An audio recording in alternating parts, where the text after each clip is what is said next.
Reporters diary में एक बार फिर खुशामदीद नाज़रीन, हम मौजूद हैं नया मदरसा हाई स्कूल में, जहां रिलीफ कैंप के लिए कायम किया गया है। यहाँ तकरीबन 600 अफराद मौजूद हैं। यहाँ लोगों का ये कहना है कि उन्हें दवाएं भी फराहम की जा रही हैं, या उन्हें खाना भी प्रोवाइड किया जा रहा है, और जो है मुख्तलिफ तरह के खाने उनको दिए जाते हैं, सिर्फ चावल ही नहीं और दूसरी चीज़ें भी दी जाती हैं। हमारे साथ इस वक्त हम आपको दिखाते हैं वो इंतज़ाम जो कि यहाँ की इंतज़ामिया की जानिब से किया गया है। 2 देगें यहाँ पर आई हैं लोगों के लिए, और इन देगों में एक में बिरयानी है और आलू की बिरयानी है, और इसमें और एक दूसरी देग है, इसमें भी आलू की बिरयानी है जो कि यहाँ लोगों के लिए लाई गई है। एक बार आप चाहें तो इसको ज़रा सा निकाल के दिखा दीजिए, हम आपको दिखाते हैं कि इसके अंदर क्या मौजूद है। यहाँ के लोगों का ये कहना है, बहुत शुक्रिया, यहाँ के लोगों का ये कहना है कि उन्हें जो है मुर्ग भी मिलता है खाने में, मुर्ग बिरयानी भी मिलती है, मुर्गी का सालन भी मिलता है, और अद्वियात भी मिलते हैं। एक और साहब हमारे साथ मौजूद हैं, उनसे भी बात करते हैं और जानने की कोशिश करते हैं कि यहाँ इसके अलावा उन्हें कोई मसला है तो वो बताएँ। जी, आप इधर कब से रह रहे हैं? इधर ये 10-12 दिन हो गए हमारे, जब से बारिश शुरू हुई है। जब से बारिश शुरू है आप जब से ही रह रहे हैं? अच्छा, यहाँ किसी तरह की मुश्किल है? मच्छर वच्छर ये इधर सब चीज़ में होती है, मच्छरदानी, जूस के डब्बे, बच्चों के चिप्स, हर चीज़, लेटरिन, गुस्ल खाना, सब सफाई है। एक टाइम मुर्गी आती है, नान अच्छे वाले। अच्छा, मच्छर आपको काटते नहीं है यहाँ पे? वो दवाई भी देते हैं ना लगाने की, सब अपनी जेब से दे रहे हैं। अच्छा, और वो कॉयल वॉल दिए जाते हैं? कॉयल भी दिए जाते हैं, जूस भी दिए, बच्चों को चिप्स के भी कभी कभी 100-200 रुपये भी देते हैं। अच्छा, और कभी रात को किसी बच्चे की तबीयत खराब हो जाए, किसी बड़े की तबीयत खराब हो जाए? तो मेरी घरवाली को डिलीवरी थी, पानी में इतने अस्पताल में पानी था कि हम सब खुद पैदल गए पानी के अंदर, उसी टाइम दाखिला करा गए, खर्चा भी मेरे को दिया, करा और भी कुछ चीज़ की जरूरत है मेरे को बताना। ठीक है, मेरे 5 बच्चे हैं। ठीक है, ओके। नाज़रीन आपने देखा कि जो सूरत हाल है, यहाँ जो साहब मौजूद हैं वो इसी रिलीफ कैंप में तकरीबन 20 दिन से मुकीम है, और उनका ये कहना था कि यहाँ जो मेडिकल फैसिलिटीज़ हैं उन्हें दवाएं भी दी जा रही हैं, और अगर कोई इमरजेंसी होती है तो उन्हें अस्पताल भी पहुँचाया जाता है। हमने कल एक रिलीफ कैंप का दौरा किया था, एक सरकारी रिलीफ जो कि HM खोजा हाई स्कूल में बनाया गया था। वहाँ हमने कुछ लोगों से बात की थी, और उनको वहाँ एक मेडिकल कैंप भी बनाया गया था हुकूमत की जानिब से। उसकी हालत इज़ार और वहाँ मौजूद लोग उसके बारे में क्या कहते हैं, आइए देखते हैं।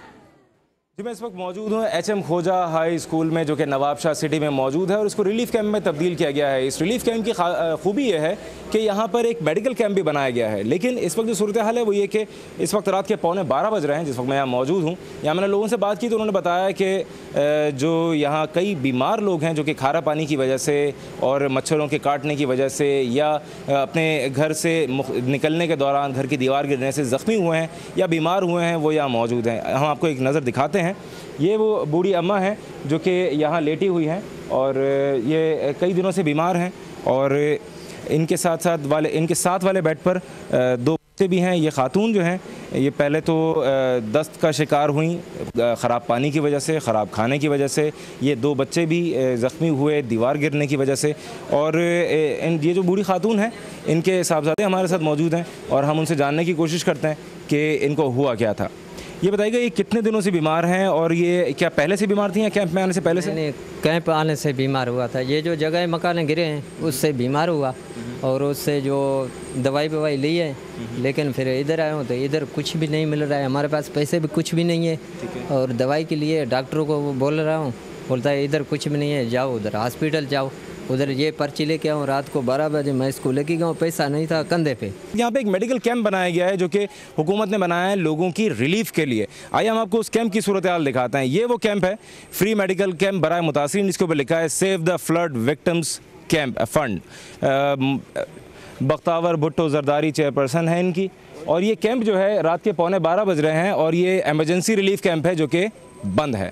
सुबह 9 से शाम 5 बजे तक ये कैंप खुलता है, जो कि एक सरकारी दफ्तर की तरह शाम के 4:30 या 5 बजे बंद हो जाता है। डॉक्टर जो हैं वो सुबह 9 बजे कैंप खुलने के बाद तकरीबन 10 बजे तक आते हैं, और वो 10 बजे आने के बाद वो पेट के दर्द के लिए, सर के दर्द के लिए, गैस्ट्रो के लिए और बुखार के लिए, हर तरह के लिए वो एक ही दवा देते हैं। जी बहन, आप कुछ कह रही थी, यहाँ पे आपकी बच्ची बीमार है, डॉक्टर्स ने देखा, इसको क्या दवा दी है? नहीं भाईजान, डॉक्टर है ही नहीं, किसको दिखाएं, मैं कहाँ लेकर जाऊँ बच्ची को नहीं ना बाका के दिखा रहे। अच्छा, ये बताइएगा कि बच्ची की तबीयत कब से ख़राब है?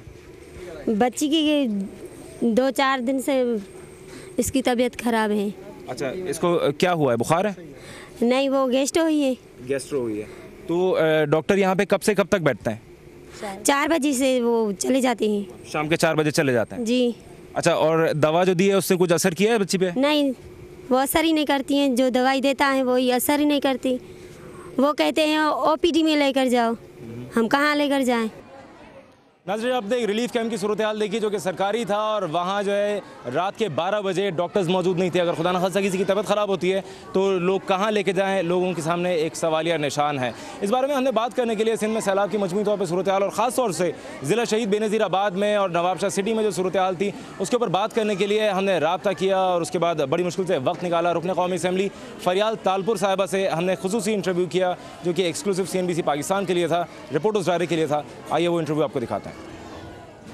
मैं इस वक्त मौजूद हूँ ज़िला शहीद बेनज़ीर आबाद में और जरदारी हाउस में। इस वक्त मैं यहाँ आया हूँ, यहाँ रुकन कौमी असम्बली फरियाल तालपुर साहिबा से बात करने के लिए सिंध में सैलाब ज़दगान की इमदाद के लिए हुकूमती कोशिशें और उनको क्या क्या मुश्किलात दरपेश हैं, इस बारे में आइए उनसे बात करते हैं।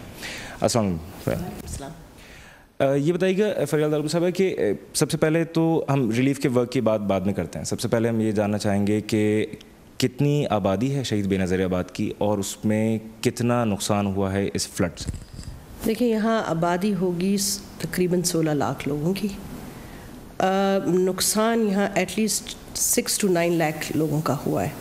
अब इसकी एग्जैक्ट फिगर्स जो हैं वो भी हम लोग बिकॉज़ वतन कार्ड भी बन रहा है तो असेसमेंट्स चल रही हैं, लेकिन 9 के नज़दीक ही मेरा ख्याल है 9 लाख के नज़दीक ही लोग अफेक्टेड हुए हैं इसमें। देख रहे हैं आप, अगर घूम रहे हैं और मैं भी निकलती हूँ देखती हूँ लोगों का, अक्सर लोगों की जो है गांव में जहाँ फसलें खड़ी थी वो फसलों में सारों में सब में पानी आ चुका है।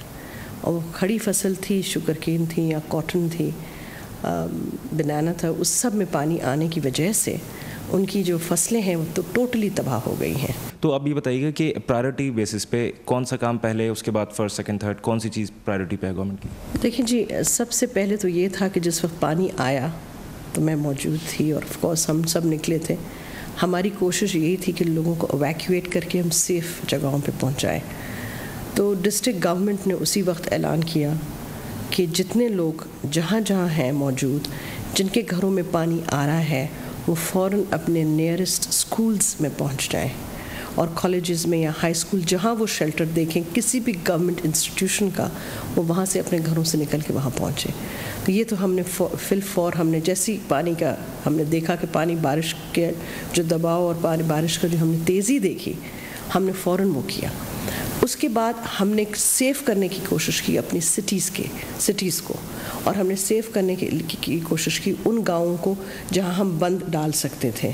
अच्छा, जो आबादी के लिए आपने बताया कि प्रायोरिटीज़ अपनी बता दी, इसके बावजूद लोगों को शिकायत है कि उन्हें खाने में सिर्फ चावल मिल रहे हैं, तो हुकूमत इस बारे में क्या करे? क्योंकि इस बारे में बहुत अहम है कि आपका पॉइंट ऑफ व्यू लोगों के सामने बयान हो। तो खाने में उनका कहना है कि सिर्फ चावल दिए जा रहे हैं और बच्चों के लिए दूध कम से कम उनको वो भी नहीं मिल रहा है, तो इस बारे में आप क्या? ये ज़रा मैं आपको यहाँ करेक्ट कर लूँ। चावल उनको ज़रूर दिया जा रहा है कि जो हमारे पास अवेलेबिलिटी थी, जो जिस वक्त हमें जो चीज़ मिली हमने वो चीज़ उनको उस वक्त प्रोवाइड की।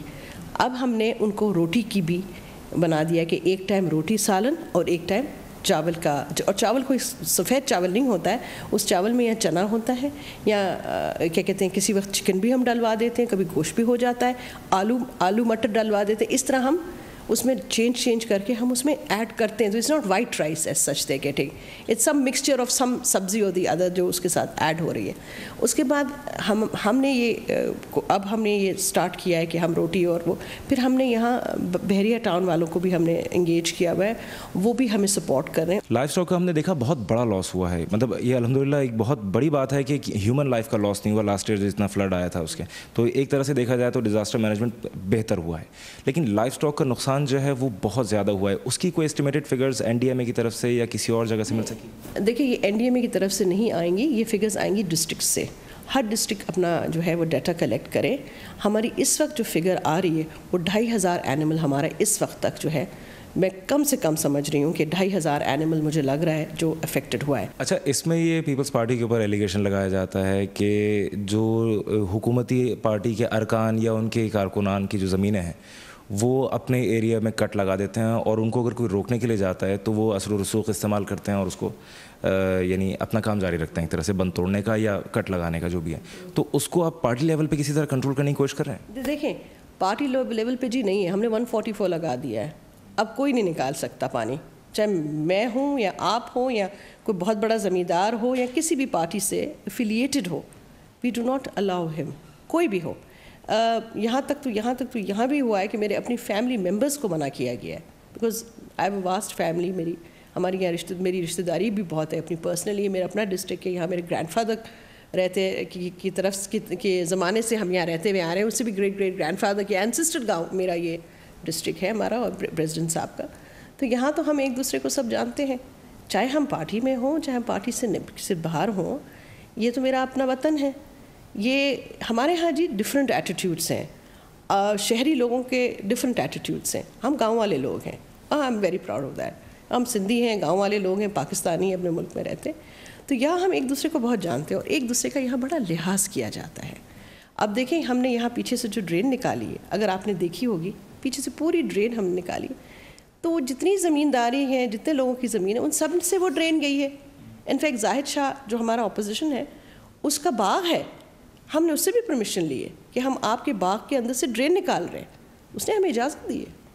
हर चीज़ हमने लोगों से इजाज़त से और सबके मशवरे से और एक दूसरे से मिल के की है।